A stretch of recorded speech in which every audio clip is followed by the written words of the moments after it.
Olá, continuaremos então com a parte de finalização do nosso simpósio, né? Uma das atividades, teremos agora uma mesa redonda, e nessa mesa redonda teremos imenso prazer de ter uma discussão sobre o pulso da pressão intracraniana como um sinal vital. Essa mesa redonda teremos como moderador o professor Dr. Sérgio Brasil, Fernando Gomes Pinto, Salomão Rojas, Carlos Eduardo Nassif e Neuci Zanon Colage. Eu gostaria de então passar a palavra ao Dr. Sérgio Brasil, que irá conduzir e moderar essa mesa redonda. Boa tarde, Dr. Sérgio, muito obrigado. Boa tarde a todos, me ouvem bem? Sim. Beleza. Sim. Excelente evento, parabéns, professor Colombari, parabéns a todo mundo envolvido com a organização. Estive acompanhando aí, de hospital em hospital pelo fone o dia inteiro. Foi muito, muito legal mesmo. Linda homenagem para o professor, mais do que merecida, e o conteúdo de altíssimo nível. Bom, professor talvez um dia, né? Eu sou apenas doutor. E o grande prazer aqui de ter 4 colegas de extrema, de longa experiência, muito capacitados, 2 neurocirurgiões, 2 intensivistas, um neurocirurgião comunicador, e a gente vai, então, tentar fazer eu não sei quanto tempo a gente vai ter, vocês avisem, porque atrasou um pouquinho, eu não sei até que hora que a gente vai. Pode falar para a gente, Colombari, se vamos até mesmo às 5h30, ou quanto tempo a gente vai ter para a gente, então, poder distribuir. Sim, podemos manter o tempo inicial proposto. Uns 50 minutos, ok? Isso. Perfeito.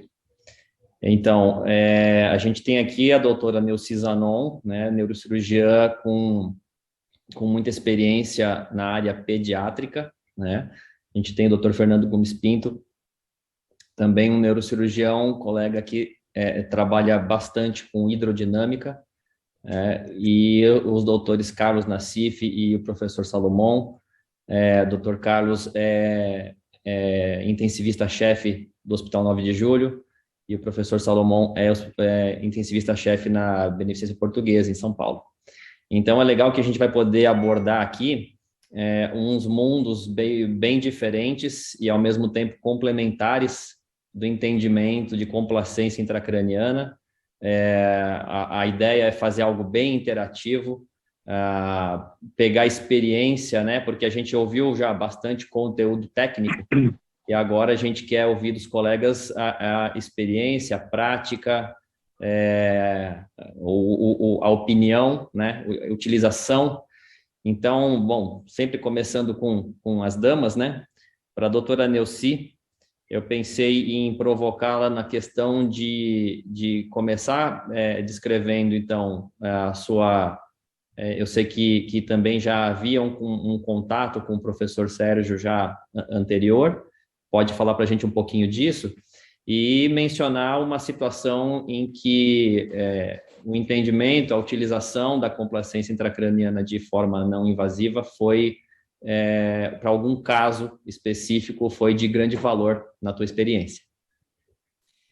Boa tarde a todos, obrigada pelo convite, parabéns por essa excelente organização. Eu consegui acompanhar irregularmente durante o dia, entre uma atividade e outra, fantástico nível de todas as palestras. Eu tive o privilégio de conhecer o professor Sérgio Mascarenhas no domingo à tarde, na minha casa, e ele já era esse sonhador, esse vibrador como professor que sempre via além do seu tempo. E, na verdade, ele fez a pergunta para mim, Neuci, eu imagino que a gente possa detectar extracranialmente, fora da pele mesmo, como funciona o cérebro lá dentro e como funciona a pressão. Eu tenho que confessar para vocês que a ideia pareceu absolutamente fantástica, mas eu não consegui como eu podia viabilizar essa ideia na prática para ele. porque ele realmente estava buscando e ele tinha convicção que ele chegaria lá, independente de como a gente faria, ele tinha certeza que chegaria. Então, aprendi a admirar ele desde o primeiro momento e Infelizmente, eu não consegui ter a ideia. Na verdade, nós conversávamos de dois assuntos: da ONG, de uma NeuroKids, para a gente dar assistência a quem não pudesse pagar com a mesma qualidade que a gente dá para os pagantes. Então, esse era um sonho dele também, e meu, acabou saindo a NeuroKids, que foi uma ONG, mas o segundo passo, que era transformar esse sonho dele numa realidade, quem realizou foi o Gustavo Frigeri, que conseguiu traduzir na prática a ideia dele, que eu não tive essa capacidade.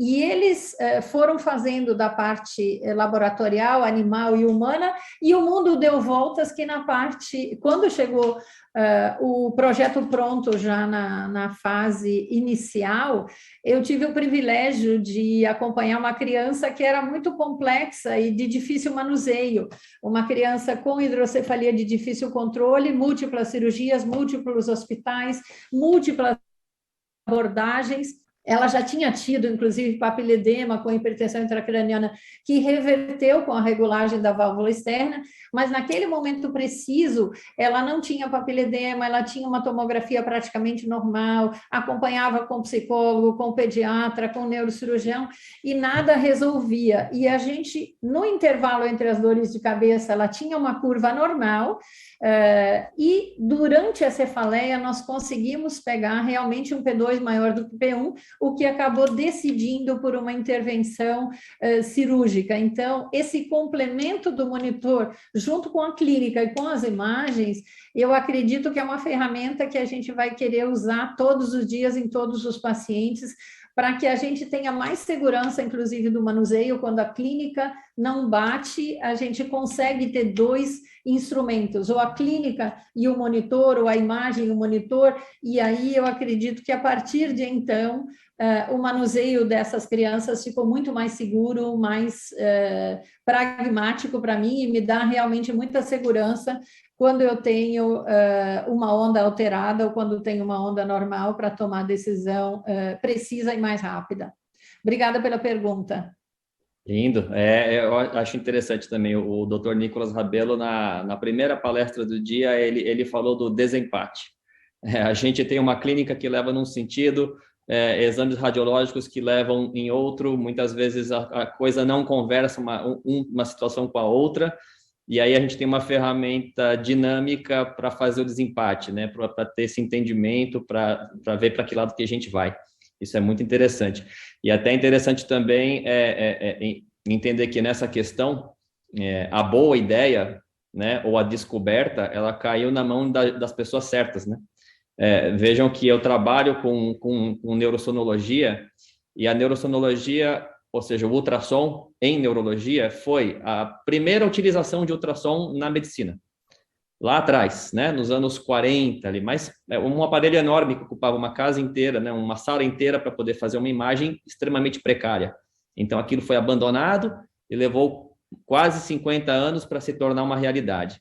Então, aqui foi uma ideia de uma mente brilhante, que caiu nas mãos certas, né? Parabéns para toda a organização da empresa, que pegou a descoberta e transformou num produto, né? Um produto que hoje está na mão de todos nós e que vai poder viabilizar e expandir a aplicabilidade desse entendimento desde a periferia do interior do Brasil até grandes centros, né? A gente vê que isso é lindo. Eu uso essa frase, eu não sei se ela é minha ou se ela é de alguém, provavelmente é de outra pessoa, mas eu acho que as descobertas, elas se tornam muito óbvias depois de descobertas, né? Até lá, o caminho é extremamente complexo.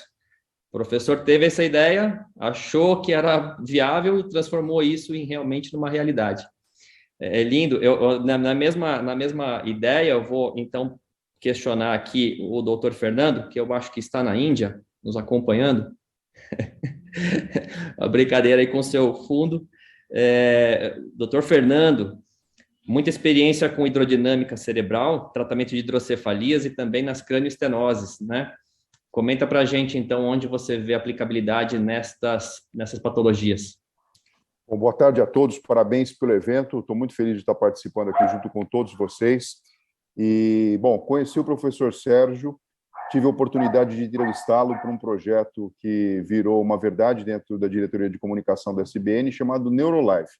Até passei essa entrevista para a Giovana para passar para todo mundo e realmente é uma preciosidade, né? Como você falou, eu trabalho muito com hidrodinâmica cerebral e o carro-chefe, que até virou o motivo da minha livre docência, foi entender e estudar os pacientes com hidrocefalia de pressão normal. Então, o nosso primeiro contato, na verdade, foi bastante interessante, porque o professor Sérgio manifestou essa patologia e foi sentindo na pele mesmo que ele falou, pera lá, alto lá, de fato a gente precisa furar a integridade, né? Romper a barreira da pele para entender um pouco como é que está a complacência cerebral, falando aqui, né, sobre o TAP test, sobre depois a própria inserção da válvula, e eu tenho certeza que isso foi a faísca que motivou todo o conhecimento que ele tinha a procurar uma solução que realmente, no meu entendimento, revolucionou o estudo e a compreensão da complacência cerebral, da pressão intracraniana de uma forma não invasiva. A aplicação maior, então eu convido realmente todos vocês a assistir essa entrevista que está no YouTube da Sociedade Brasileira de Neurocirurgia, a gente vai deixar o link aqui à disposição, é uma preciosidade mesmo, né? E de fato, né, para estudar o paciente com hidrocefalia de pressão normal, a gente tem o TAP test, que consiste em uma punção lombar com retirada de líquor, mensuração de pressão e análise clínica, né, da melhor ou não o paciente depois da retirada do líquor. E ficou aí uma lacuna, né? Como é que a gente faz para estudar a pressão intracraniana sem botar um monitor invasivo, perfurar o crânio e assim sucessivamente? Na prática, atualmente, quando eu trato os pacientes com hidrocefalia de pressão normal, com outras questões relacionadas, por exemplo, a cistos intracranianos ou então até o próprio pseudotumor cerebral, eu tenho utilizado corriqueiramente o monitor, o sensor. Isso porque, além de informações de imagem, que a gente consegue com a tomografia e com a ressonância, ou até mesmo de valores pressóricos com a punção lombar, eu quero entender esse paciente antes da cirurgia, quando utiliza, por exemplo, um medicamento, vai a cetazolamida ou topiramato, no caso de uma hipertensão intracraniana idiopática, ou até mesmo paciente com hipertensão, com hidrocefalia de pressão normal. Sendo que a gente sabe que, atualmente, com as válvulas programáveis, muitas vezes eu quero entender um pouco mais do que simplesmente o quadro clínico do paciente, mas eu não vou invadir a integridade do paciente para ter esse dado. Então, na prática, a gente tem utilizado, sim, para entender como esse paciente se comporta e fazendo uma correlação, muitas vezes indicando uma cirurgia, muitas vezes contraindicando um exame de imagem ou até mesmo indicando um exame de imagem. Hoje não tem sentido, muitas vezes, tentar, pelo menos do meu ponto de vista, entendendo até o ambiente universitário, se eu tenho a possibilidade de, em tempo real, veja, não é um exame que eu vou pedir para a pessoa agendar e realizar. Eu mesmo estou atendendo e na sala ao lado você pode ter o dispositivo, uma pessoa que tem a prática de realizar isso e tem em tempo real, como está lá P1, P2, a sua relação, isso me ajuda a tomar decisões. Então, de fato, a ideia do professor ela foi revolucionária. Eu acho que num tempo bastante curto a gente conseguiu mostrar a sua... Porque muitas pessoas ainda perguntam, né? Puxa, como é que pode? Você está pegando, na verdade, o pulso da artéria temporal. E a gente sabe que não é assim. Eu fui para a Universidade do Porto, conheci a professora Celeste, vi o trabalho que fizeram fazendo a correlação entre a pica invasiva e a não invasiva. E, na prática, atualmente, a gente recomenda e faz isso com todos os nossos pacientes. E eu posso dizer para vocês que assim é uma propedêutica armada, da mesma maneira que o paciente, quando é submetido a uma avaliação clínica, e eu faço a mensuração, afiro a pressão arterial, vejo o pulso, ou até mesmo falando de neurologia, neurocirurgia, faço um exame de fundo de olho, por que não ter esse dado em tempo real na consulta, naquele mesmo momento? Então, nesse ambiente ambulatorial, a gente tem utilizado isso demais. Tem ajudado a gente a programar a válvula, a muitas vezes indicar uma revisão, às vezes pedir um exame de imagem, por exemplo, para uma cranioestenose que já foi operada e a gente fica na dúvida se a pressão está elevada ou não dentro do crânio. E, de fato, eu acho que agora o papel nosso é levar essa informação para todas as pessoas, principalmente no ambiente universitário, que faz com que as pessoas de informação entendam do que a gente está falando e assim sucessivamente, ampliando, então, o leque de atuação. Eu considero mesmo, é praticamente um sinal vital, não tem como dizer isso, né? Não tem como pensar. É muito primitivo a gente só olhar para uma tomografia ou para uma ressonância. E transborda também um pouquinho, né, as ideias. Meu doutorado eu fiz em neurotraumatologia experimental, Então, no meu entendimento, logo o SAMU, ou quem presta o atendimento pré-hospitalar, se eu tenho a possibilidade, se eu faço a aferição da pressão, se eu vejo o pulso arterial, se eu vejo a mucosa no meu paciente, se eu tiver a capacidade de colocar um sensor e ter uma noção, é meio claro, meio óbvio, né? Isso vai dirigir a nossa conduta e a gente sabe que tempo, em termos de neurotraumatologia, por exemplo, é neurônio preservado ou não. Perfeito. Agora, referente às cranioestenoses, que é uma situação em que o crânio, então, se funde de forma, nas crianças até antes da hora e acaba havendo uma deformidade e tal. A gente na nossa conversa, você me havia mencionado que esse é uma situação interessante, e até eu fiquei pensando realmente como é que a gente consegue, a onda se mantém, você tem tido experiência com isso, como é que foi? Olha só, dos casos que a gente tem operado e utilizado o sensor, muito a gente está na fase de aquisição de conhecimento prático mesmo, ou seja, eu consigo fazer, o que isso vai traduzir para mim? Eu faço uma cirurgia, por exemplo, num paciente com escafocefalia e tem uma alteração ali da proporção do P1, P2, depois da cirurgia, depois do tempo, obviamente, de cicatrização dos tecidos, eu consigo observar uma mudança de padrão. Vem a pergunta, mas será que eu preciso desse dado? Não é meio óbvio do ponto de vista clínico? Eu não sei. Existem situações em que, por exemplo, eu tenho uma situação de um paciente que já foi operado, talvez o resultado não só estético, mas, enfim, não ficou, a cicatrização aconteceu de uma forma muito rápida, tenho dúvidas, de repente a família questiona, devo reoperar ou não, muito mais do que simplesmente olhar o que acontece cronicamente, como, por exemplo, o sinal da prata batida, né, que a gente vê no raio-x, as circunvoluções cerebrais, eu tenho um dado real, não cruento, que obviamente tem toda a sua dificuldade característica, porque são bebês, então você precisa ter uma pessoa preparada que consiga extrair o melhor do material, e, enfim, e da própria aquisição de dados, mas isso guia a minha prática. E eu tenho feito isso de uma maneira rotineira, para justamente adquirir conhecimento e inserir isso na prática. Isso traduz conforto para a família, isso traduz também entendimento para a gente que faz o tratamento, né? Porque cranioestenose é muito mais do que funilaria, né? Você não vai tratar só a caixa craniana em si. Nós sabemos que tem algo complexo acontecendo ali dentro. Muitas vezes a gente dá uma minimizada, né? Porque nem todo paciente é submetido a uma avaliação neuropsicológica extensa, então é muito fácil falar que não existe alteração do neurodesenvolvimento, mas se de fato a gente sabe que a complacência cerebral de alguma forma está comprometida, o desenvolvimento dos neurônios não acontece de uma forma 100% natural. Perfeito. A palavra, na verdade, é você fazer um acompanhamento seriado, né?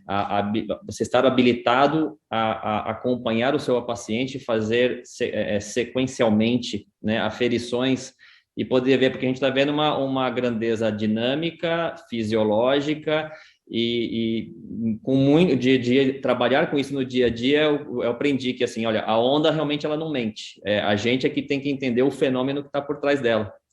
E aí, então, pensar em todas as possibilidades. A gente tem 3 volumes lá dentro, né? Cérebro, sangue, líquor, e a interação entre tudo isso é muito dinâmica.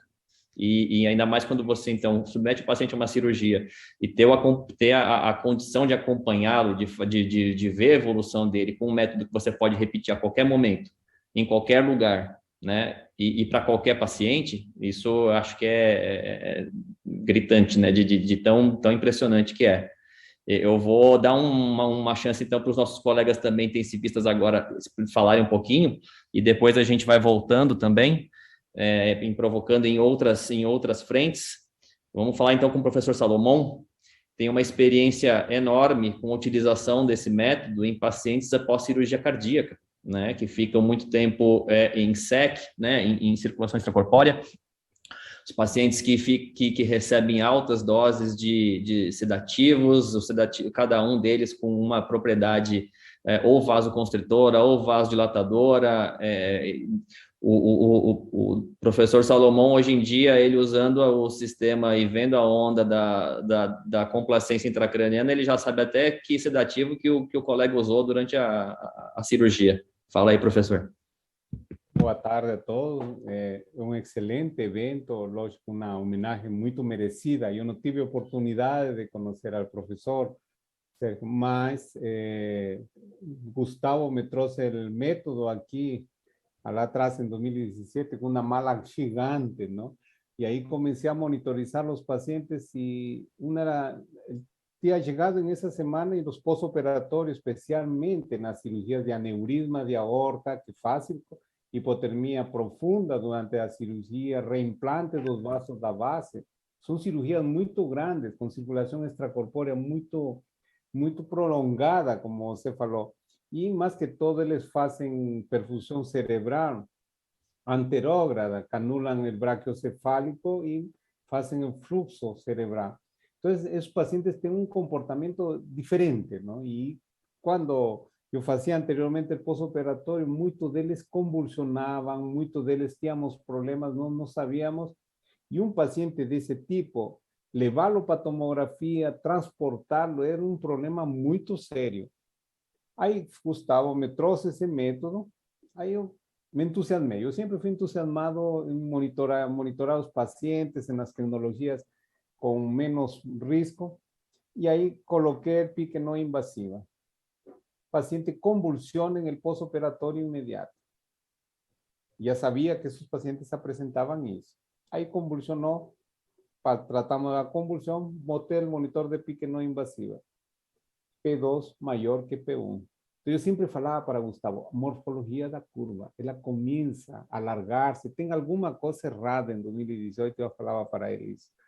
E aí, quando acontecia isso, o que eu fiz? Imediatamente fui a revisar minha gasometria para ver como estava meu PCO2, fui olhar minha sedação, como estava, se precisava sedar melhor ao paciente.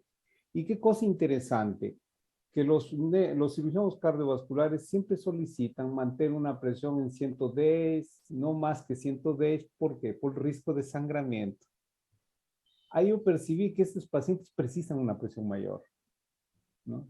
Y fui montando, fui aprendiendo, como todos nos aprendimos con el método, que mejorar esa presión era aumenté la presión del paciente y mejoré, fui viendo cómo mejoraba la curva, mejoró el PCO2, y cuando se normalizó la curva, el paciente no tuvo más crisis convulsivas. Traté a convulsión y comencé a tratar los sinales indirectos de hipertensión intracraneana por ese método, por la morfología de la curva. Cuando se modificó, ya se normalizó P2, ficó normal, preparé para estubar, estubé, y el paciente despertou sem nenhum déficit, acordou muito bem. A partir de aí, o mesmo cirurgião que operou esses pacientes, eu recebo sempre os pós-operatórios dele. Comecei a monitorar todos eles, fazer essa monitorização, porque é um cirurgião que opera muito aneurisma de aorta com reimplante de vaso da base. E a partir desse fato, eu sempre falo para ele, e ele sempre diz assim: falem com Salomão qual é a pressão que vai precisar esse paciente. Não é mais 110, agora é análise da curva de pressão. Não só em esses pacientes, tenho uma experiência bem grande em os pacientes neurocríticos também. Já faço imediatamente, teve um AVC isquêmico, e monitoro. Eu acredito que é um método que não pode ser considerado, deixado de lado. É um método.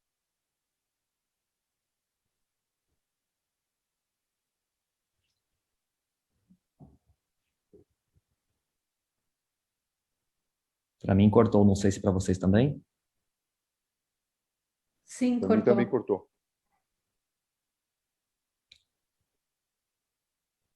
É. Pode ser que a conexão dele seja instável. É, a dele está instável. O professor voltou. Está mutado. Libera o seu áudio, professor. Eu lembro Isso. muito bem, em um congresso comum, que as pessoas, quando apresentei a casuística em 2017, apresentei os resultados da pique não invasiva, fui muito criticado por isso. E agora, essas pessoas que criticaram utilizam o método. Eu acreditei e me envolvi nesse método, que acredito que nós podemos ter bons resultados e um acompanhamento melhor dos pacientes. É o caminho de toda novidade, né? Existem aqueles que logo de cara se apaixonam e tem aqueles que precisam, né, caminhar um pouco mais. A gente sabe que cada vez mais devemos basear, né, tudo que é realizado, tudo que a qualquer atitude, qualquer procedimento, indicar ou não indicar, com evidência cientificamente comprovada, né? Mas o apelo, a chamativa para você exatamente realizar um projeto de pesquisa primeiro, que você tenha visto, tenha tido a faísca, né? Observar onde faz sentido. Y te voy a decir, yo los acompañaba con la tomografía.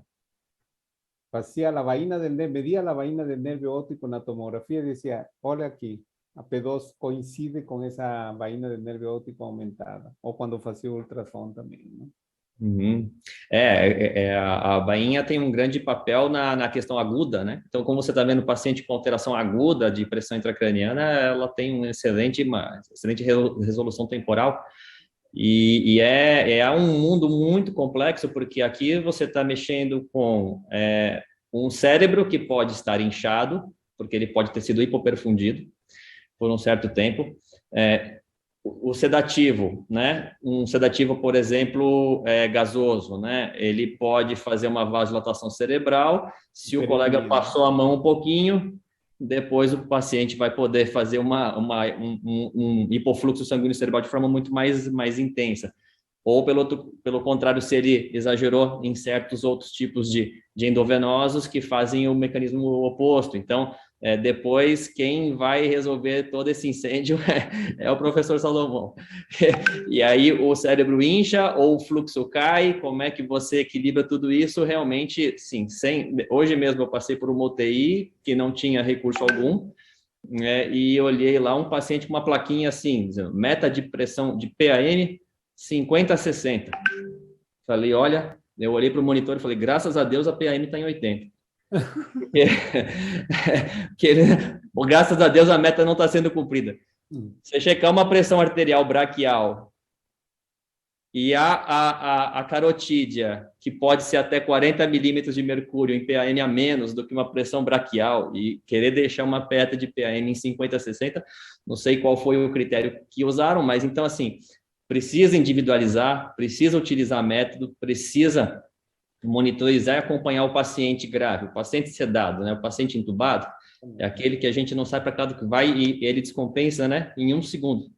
Até pegando essa deixa, vou chamar o Dr. Carlos, o professor Nassif vai comentar com a gente, ele gosta muito de falar de sepse, vai falar para a gente agora pensar em complacência, assim como também o professor Salomão falou de paciente pós-SEC, né, pós-cirurgia cardíaca,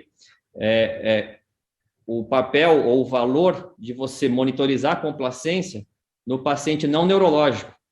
Isso eu tenho visto muitos papers saindo ultimamente.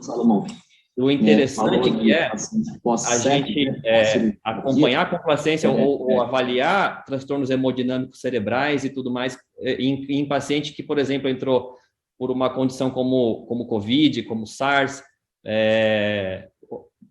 propriamente os problemas cardíacos, problemas pulmonares, né? Tantas outras patologias que podem descompensar a questão neurológica. E aí o paciente está ali inerte, sedado, ventilado, e a gente não tem ideia do que está acontecendo com o cérebro desse paciente. Depois tem aquela famosa frase, não sei por que não acorda, né? Não sei por que não acorda. Já estou tudo compensadinho e o paciente não acorda. Fala para a gente, Nassif, sobre isso aí.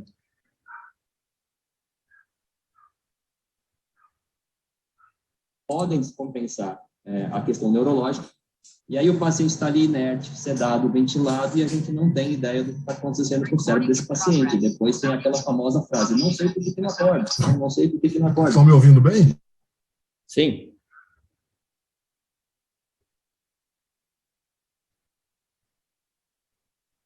Agora não mais. Agora mutou. Tá mutado agora, Nassif. Ok? Agora sim. Bom, meu primeiro contato com a Brain for Care foi de ceticismo total, né? Isso há 5 anos atrás. Faz agora em outubro, se não me engano. Mas eu costumo dizer para todo mundo que eu conheço que o Sérgio era um encantador de pessoas, né?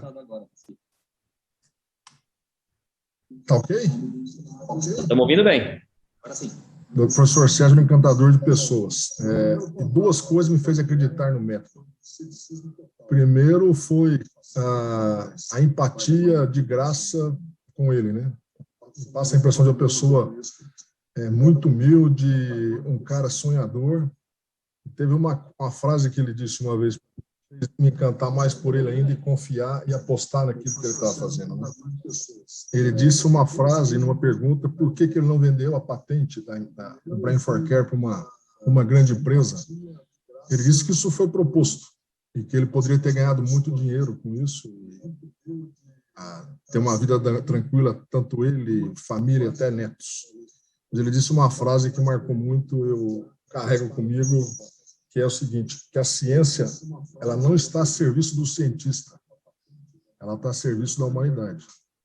Então, o dom que ele tem, que fez com que ele desenvolvesse vários projetos, inclusive os do Brain for Care, que isso tivesse alcance a todas as pessoas, e que isso não fosse um método barato e acessível a todo mundo.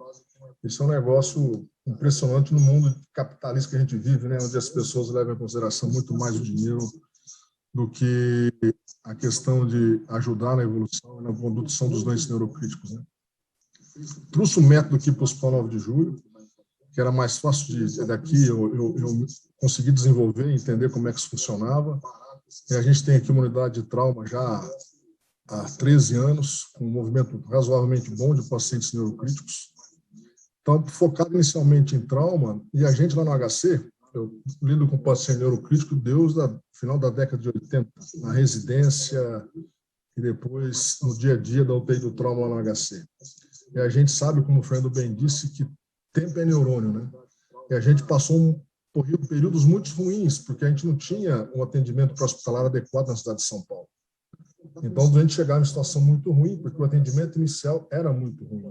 E às vezes, muitas vezes, atendido por pessoas não treinadas para fazer esse atendimento, causando mais dano ainda ao paciente. Quando a gente começou a treinar os bombeiros, começamos lá com o Renato Projeto, na década de 90, a treinar os bombeiros para o atendimento pré-hospitalar, a gente sabe o quanto que isso melhorou na abordagem no resultado dos pacientes com neurotrauma. Então, a gente focou aqui, inicialmente, nesses pacientes neurotrauma, o uso do dispositivo e sempre validando os resultados, com a PIC invasiva, isso no início. A gente aqui tem o recurso de ter PTO2 nos pacientes neurocríticos, de ter Doppler à disposição, de ter vídeo EG, ao momento que a gente quiser. Então, a gente conseguiria, com isso, entender melhor como é que funcionava o equipamento e validar esse equipamento para ter garantia de que as informações eram confiáveis e que a gente pudesse utilizar o equipamento no dia a dia do cuidado dos pacientes neurocríticos. Então, começamos primeiro confirmando aquilo que o professor mostrou na primeira aula, que a onda de pulso do Brain for Care era semelhante com a onda de pulso da PIC invasiva. Isso comprovou-se, sim, logo no primeiro paciente. E aí a gente foi estudando e a gente viu que é muito confiável. E a primeira grande experiência que a gente teve isso no HC também, a gente durante um tempo usando um microdiálise cerebral lá, mostrando que muita coisa ruim acontece no cérebro antes da PIC subir. Então, a gente lá no HC, extremamente teve o uso da microdiálise cerebral, a gente fazia a relação lactato-piruvato, que ela se alterava bem antes da PIC subir. Então, quando a gente começa a lidar com o paciente e abordar o tratamento da hipertensão intracraniana, já perdemos algum tempo. Eu faço uma comparação disso muito com pacientes com infecção em UTI, né? A gente nunca quer tratar o paciente. Mortalidade é maior, tempo de internação mais longo e o custo maior. A gente quer tratar o paciente infectado, quem sabe com sepse. E paciente neurocrítico é a mesma coisa. A gente quer tratar o paciente numa fase antes que a PIC suba. A gente percebeu isso com o PTO2, que existe redução da PTO2 nessas áreas de penumbra muito antes. E que se você não toma atitude muito rápida, obviamente isso vai aumentar as reações locais, que vai levar ao aumento da pressão intracraniana. Mas você perdeu tempo, você perde célula e você aumenta o dano. Se esse doente sobrevive, você acaba trazendo uma qualidade de vida muito ruim para esses pacientes. A gente teve a primeira experiência muito gratificante aqui, foi um neurotrauma muito grave, e tinha PTO2 e estava baixo, e o cirurgião achava que estava baixo porque estava mal posicionado. E o paciente estava sempre com a pique normal, ele decidiu, então, como a pique está normal e o tomo está melhor, vamos tirar a sedação. Eu falei, vamos, espera um pouco. Avaliamos com o Brain for Care, tinha uma baita de uma alteração de complacência. A gente usou como método algo que foi dito em aulas anteriores, né? Fazer como se fosse um PRX com o Brain for Care, e a gente viu que esse paciente, quando a pressão média dele chegava a 10, a PaTO2 atingia a meta que a gente queria atingir. Então, não havia erro em relação à localização do catéter. É que o doente estava com a hemodinâmica cerebral e com a complacência muito mal controlada. Esse paciente voltou a ser sedado, otimizamos as metas de neuroproteção, acompanhamos tudo isso aí com Doppler, com PTO2, e esse menino, depois de uma semana, ele foi estubado e ele ficou um pouco frontalizado, porque ele tinha 2 contusões frontais muito graves. Mas, diante de tudo que aconteceu, foi uma vitória consegui-lo fazer com que ele sobrevivesse em condição boa, tanto que ele voltou a estudar. Uma experiência muito gratificante. E, a partir daí, começamos a ver que há muita coisa a mais a se fazer com o equipamento do que simplesmente você utilizar para ajuste de medidas em pacientes neurocríticos, que vai muito além disso. Em UTI, há uma gama gigante de patologias que causam transtorno neurológico. Um monte. Várias. E quanto maior a idade, se o doente já tem previamente alguma alteração neurológica, isso repercute muito mais ainda. Então, a gente viu aqui, em várias situações, e o Covid foi muito claro, né? Ninguém vai contrapor hipercapnia permissiva, é boa prática na ventilação dos pacientes com síndrome respiratória aguda grave. Mas a gente viu também que a hipercapnia ela é capaz de causar grandes transtornos neurológicos. Então, a gente conseguiu, através do Brain for Care, fazer uma hipercapnia menos deletéria, que ao mesmo tempo que protegia o pulmão, era capaz de causar menos transtorno cerebral.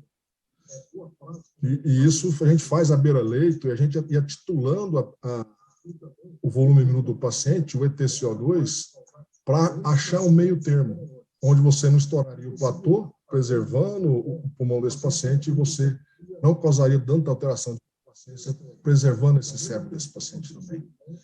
E aí, depois desses 4 anos de estudos, a gente começou a avançar em outras situações. E aí, diagnóstico diferencial de delírio, por exemplo. Você comentou agora há pouco. O paciente teve uma doença grave, uma septicemia, um choque séptico, ele não acorda. É muito comum dizer assim, bom, o cara é mais idoso, tem comorbidades, passou por uma doença grave, ele vai demorar, tomou muito sedativo, ele vai demorar a acordar mesmo. E existe algumas regras em terapia intensiva que são meio que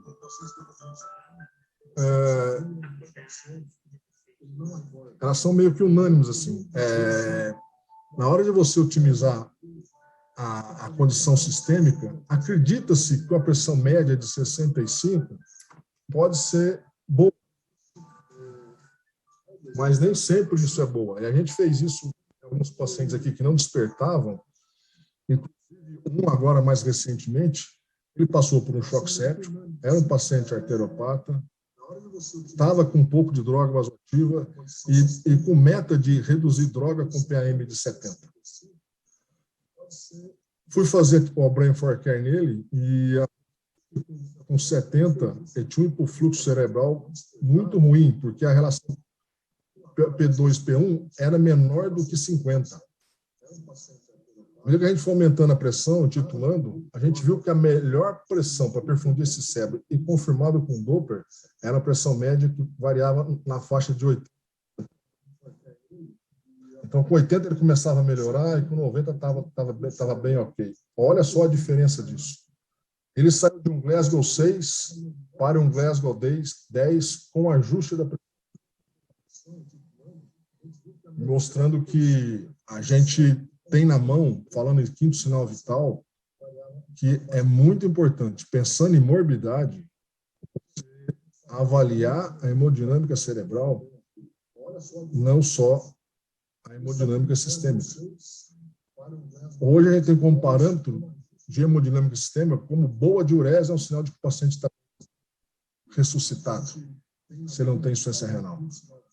Mas o cérebro não é garantia disso, não. E isso tem muito efeito sobre tempo de internação, tempo de ventilação mecânica e custo total dessa internação e a qualidade de vida que esse indivíduo vai ter no pós-alta. E isso agora a gente leva a gente a pensar que o equipamento lá atrás que se propunha a avaliação dos pacientes com doença primária neurológica, ele é muito mais do que isso. E eu acompanho as palestras, o método é tão ele é tão assertivo que muita que a gente descobriu aqui, que a gente percebeu aqui, é comprovado com literatura e os outros colegas comprovaram também. Das mesmas conclusões que a gente chega aqui, outros chegaram também. Então, é um método que ele é muito válido. E ele veio para ficar mesmo. Eu acho que a questão do quinto sinal vital, você não vai ressuscitar um doente crítico, não neurocrítico, um doente crítico sem estar à beira-leito acompanhando a hemodinâmica cerebral, a paciência cerebral. Para mim, a PIC hoje é aquela situação assim, eu não tenho nada aqui no meu hospital, só tem a PIC. O paciente tem indicação, então tu coloca. Mas, para quem tem condição, tivemos um caso aqui, o Gustavo, a gente acompanhou, a gente vai publicar. Era um paciente com menino com TSE grave, Glasgow de 3 na cena, 6 na chegada aqui, ele veio para o hospital no D2 do trauma.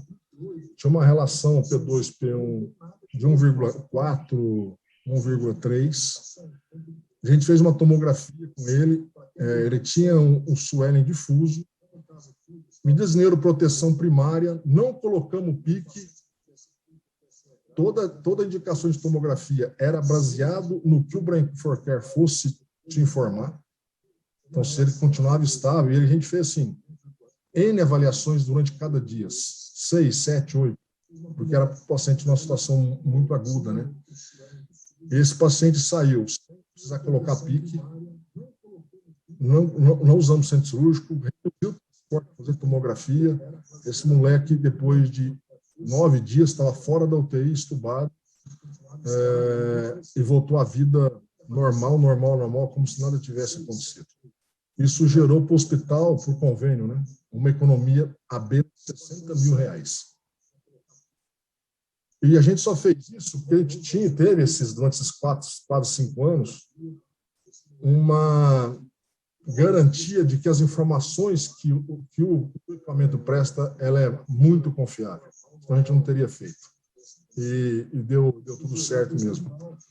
Então, o quinto sinal vital dele, eu acho que isso aí depende muito da gente que acredita no método também, né?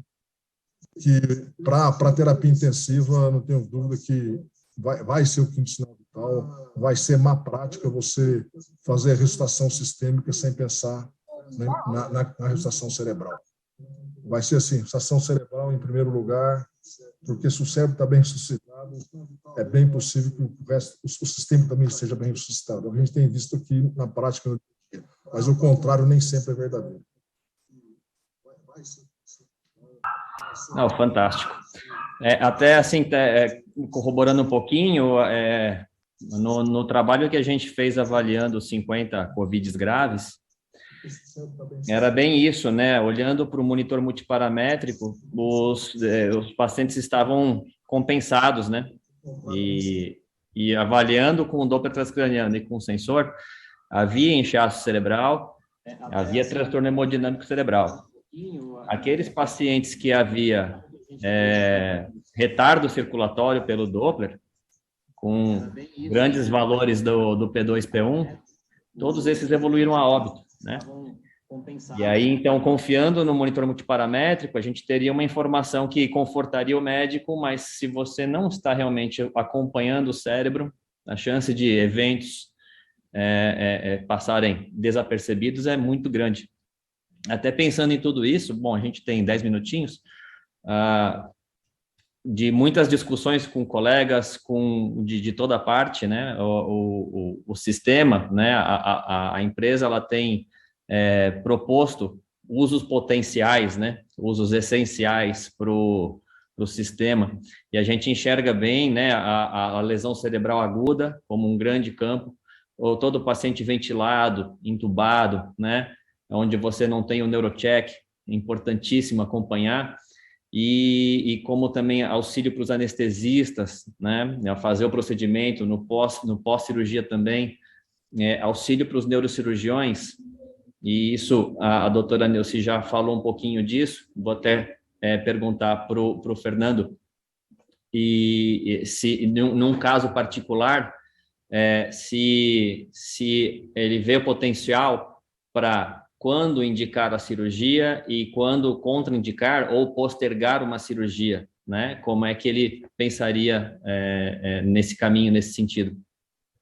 Olha, eu dou um exemplo bem prático dentro do meu cotidiano. O paciente com pseudotumor cerebral tem ventrículo em fenda e você coloca um monitor de pressão intracraniana. E aqui eu vou além, tá? Porque, assim, existem monitores por telemetria. Aí fica aquela coisa, né? O que é melhor, o que é pior? O monitor por telemetria, ele pode me dar a curva e também me dar o valor. Só que, gente, ele tem prazo de validade. Então, são recursos que são complementares. O sensor da Brain4Care eu posso usar para sempre, né? Então, mesmo que eu tenha aquele momento crítico, que meio que eu levo para casa a possibilidade de ter algo relativamente invasivo, como eu tenho na terapia intensiva, isso pode traduzir em conhecimento e principalmente em números e dados. Então, por exemplo, às vezes eu não sei ao certo, porque eu não tenho dado de imagem, eu não tenho muito mais do que a queixa clínica do paciente numa situação como essa, mas eu preciso saber se a complacência cerebral do paciente está normal ou não, está alterado ou não, se aquela demora de melhora ou aquela, enfim, resposta às vezes não tão condizente com o que eu esperava em termos da válvula ou do ajuste da válvula, se merece uma reintervenção, né? Às vezes a gente não consegue ter certeza, porque o ventrículo é muito pequeno e, enfim, ele é praticamente colabado. Eu posso partir para cirurgias mais agressivas em alguns casos, como, por exemplo, fazer uma descompressão bitemporal. Por sorte, isso não é feito corriqueiramente. Então, numa situação como essa, isso me ajuda a conduzir e muitas vezes ou seguro a minha mão ou então, pelo contrário, olha, o paciente está trazendo a queixa, eu já exauri toda a possibilidade de ajuste dessa válvula, não tenho certeza que essa válvula não está funcionando, não tenho certeza que ela está funcionando também, e de repente vem um dado a mais que desempata. E, enfim, é aquele dado que antes você tinha que seguir simplesmente a sua intuição clínica, e agora você tem um dado a mais, uma coisa palpável, e que você pode fazer e repetir tantas vezes quantas você queira, né?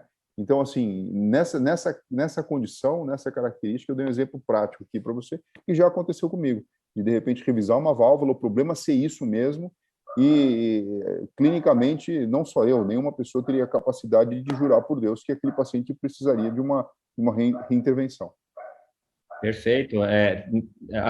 Trabalhar na zona cinzenta é o mais difícil, né? Quando você tem certeza que você tem que operar, ok. Quando você tem certeza que você não tem que operar, ok. Mas a grande realidade na nossa vida é essa, né? A maioria dos casos fala, eu preciso de avaliar melhor. O paciente que teve uma hidrocefalia e já foi operado, ele já tem aquela ventriculomegalia, os ventrículos ou já não retornam mais para o que era, né, naturalmente, eles ficam ali, e aí tem a angústia daquele paciente que reinterna, né, cada vez que tem uma náusea, uma cefaleia, já só porque tem uma válvula, internação e já toda aquela bateria de avaliações, que é difícil a vida desse pessoal. E também o pessoal na investigação do pseudotumor realmente é bastante difícil. É também um pouquinho como a angústia que o professor Sérgio viveu, né, para diagnosticar também HPN, são duas doenças bastante difíceis de diagnosticar, de lidar, e isso, então, realmente, essa experiência que vocês dois tiveram é fantástico. A doutora Neuci está com a mão levantada, fala com a gente, doutora. É só para contribuir o divisor de águas que acaba ajudando como segunda opção e não necessariamente ajudar depois das imagens. o exemplo deste ano de 2022 no ambulatório da Unifesp de neurocirurgia pediátrica, de malformações congênitas. A gente sabe que no serviço público tem limitação na aquisição das imagens, tanto tomografia quanto ressonância. Então, como a gente vai fazer diferença nesse paciente que vem no retorno ambulatorial, se você manda ele para o pronto-socorro, para casa ou para tentar uma imagem? Quer dizer, ele tendo uma curva normal, ele deixa a gente muito tranquilo em relação à conduta, dele vai para casa sem problema nenhum. Ele tem um sinal amarelo, ou a gente vai remonitorizar, ou pede uma imagem. Quando ele tem uma curva totalmente alterada e ele tem a clínica, nós vamos tentar emergenciar esse caso e mandar para o pronto-socorro, para a internação. Então, ele realmente acaba ajudando no ambulatório para uma grande triagem daquele paciente que a gente tem limitação de recursos e limitação de envio do paciente para a internação. Então, eu acredito que ele minimiza, inclusive, o desgaste que a família pode ter de realmente a gente pedir um exame quando não é absolutamente necessário ou internar quando talvez não seja a melhor indicação. Então, ele dá segurança de você mandar o paciente para casa e, na dúvida, volta a semana que vem e a gente remonitoriza, como já foi amplamente falado, que realmente ele está disponível, não é invasivo, e você pode repetir quantas vezes for necessário. E só um caso que eu suspendi a cirurgia, na verdade, o paciente veio com disfunção franca, marquei a cirurgia para o dia seguinte, mas como ele tinha uma válvula com regulagem externa, eu abri toda a válvula, coloquei ele na UTI, e no dia seguinte, clinicamente, ele ainda estava com sintomas, mas a curva melhorou. Então, monitorização diária, a gente acabou cancelando uma revisão da válvula de um paciente que estava já indicado na véspera, centro cirúrgico preparado, tudo pronto, baseado na curva, realmente no perfil de P2 maior do que P1 e na forma da curva. Então, evitamos uma cirurgia que já estava praticamente marcada, confiando exatamente no método. Perfeito. Acompanhar o paciente é o segredo e ter algo que te permite, né, fazer tantas repetições sem agredir o paciente é algo assim que a gente não tinha realmente na mão até esse momento. É um real divisor de águas. Eu acho que, infelizmente, o tempo, né, a gente poderia conversar muito mais, a gente vai encerrar, mas eu acho que a gente teve uma discussão super rica aqui e quem acompanhou saiu assim com 1000 ideias de aplicações e que vai, onde isso pode, de acordo com a prática de cada um, né, ser relevante, porque, na verdade, qualquer praticante, né, da área da saúde tem chance de utilizar esse método e de ver, né, na sua área de atuação um resultado que é relevante para tomar condutas, né? Parabéns, pessoal, muito obrigado, né, para todo mundo, pelas experiências de vocês, pela riqueza de conteúdo. Obrigado por estarem aqui com a gente. E eu passo a bola, então, para o Dr. Colombari, que deve seguir com o evento. Obrigado, gente. Foi um prazer. Obrigada. Muito obrigado, viu? Muito obrigado, pessoal. Um prazer participar.